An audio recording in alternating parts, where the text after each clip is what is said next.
All right, a ton of you guys asked, so here's the video for it. This is my one and only personal near-death experience very earlier on in my diving tenure, and yes, I have PTSD from it.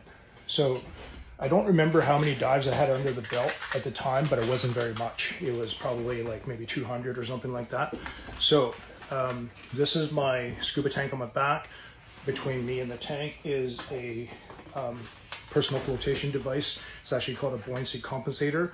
So it then is attached to this hose right here. So at the time of this incident, I was diving twin tanks, meaning there's two of these things on my back. There's steel 120 cubic foot tanks, and there's two of them. Combined weight is around 130 pounds or so, maybe a bit more.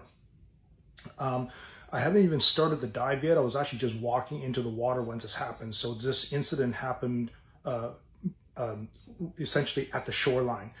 So I was starting the dive. I had my fins in my hand and my mask backwards on my head. So it wasn't actually on my face. It was just spun around, kind of like a backwards baseball hat on my head. Walked in the water. My air tank was on. Walked in the water and I waded up to approximately my belly button. And then I turned around, faced the shoreline, and then I kicked off to float on my back. And that's typically how I used to put on my fins, is I would float on my back, kind of like a river otter. If you've seen an image of that before, they float on their back and they do everything on their belly. So I used to float on my back and then put my feet up above me and then put my fins on that way. That's something I don't do anymore. That's the PTSD.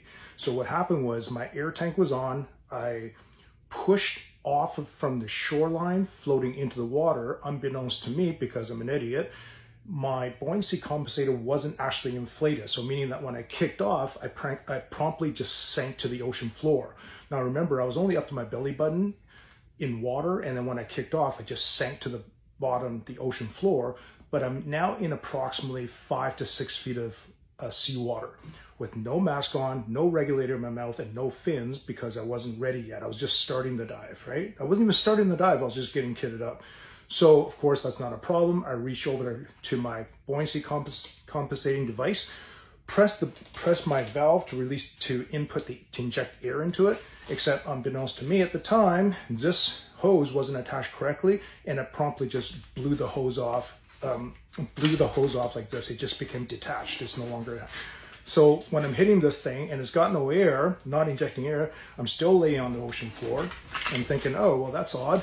So I'm in my dry suit. So I hit the same, I have a hose going from my tank into my dry suit. I hit the inflator valve in my dry suit, but because I don't have my fins on and I'm laying on my back, my feet just shot up in the air or in the water because it's the lightest part of me. My core had all of the scuba tank weight, right? So now I'm upside down in the water column. I say, well, that's no good. I don't have fins on. I can't see. I have no air. My regulator isn't anywhere near me because I wasn't ready for the dive yet. So then what I did is I tried to put my regulator into my mouth. Problem is, I'm upside down. The regulators are full of water and they can't really purge when they're upside down. They can purge when they're upside right, but not when they're upside down. Anyway. So luckily for me, Tony, my dive partner, was within eyesight of me, was right next to me. And so he's diving the same configuration as me. So his regulator is on a 7-foot hose as well too. So I'm in around 5-6 feet of water. So he's floating at the top. He doesn't have his fins on or anything like that either. He wasn't quite ready. He couldn't quite rescue me because he had no propulsion because he didn't have his fins on. So he's dropped his regulator down to me on a 7-foot hose, like the nice long thing. And I just laid on the ocean floor with this regulator in my mouth and this hose running all the way up because that's all I could see. I just held on to that thing with my dear life until I could actually breathe. And then we took a few minutes to sort things out afterwards. He helped me out of the water, promptly went into shock. I threw up. And then I left all my dive gear at the bottom, went up to the top, Tony called the fire department, which was like 1 minute away because they're just outside of the scuba park. They came down, gave me oxygen, which I was on anyway because I had my own oxygen.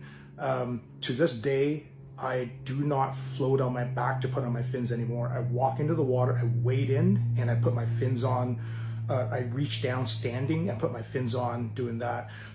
So yeah, to this day, it's like thousands of dives. I've never done that ever again. There's my story. Yeah, so scuba divers that follow me, take that as a lesson.